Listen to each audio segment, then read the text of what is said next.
తాజా అంశాన్ని చూస్తున్నాం. ముంబై మఖుర్ద్ ప్రాంతంలోని మహారాష్ట్ర నగర్లో ఇల్లు కూలింది. ఘటనలో 3 మృతి చెందగా 12 మంది సురక్షితంగా బయటపడ్డారు. అగ్నిమాపక సిబ్బంది సహాయక చర్యల్లో పాల్గొన్నారు.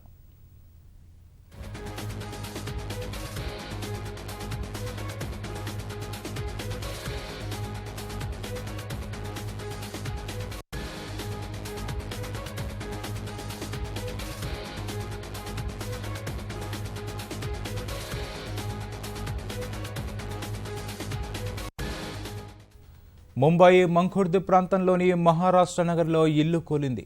ఘటనలో 3 మృతి చెందగా 12 మంది సురక్షితంగా బయటపడ్డారు. అగ్నిమాపక సిబ్బంది సహాయక చర్యల్లో పాల్గొన్నారు.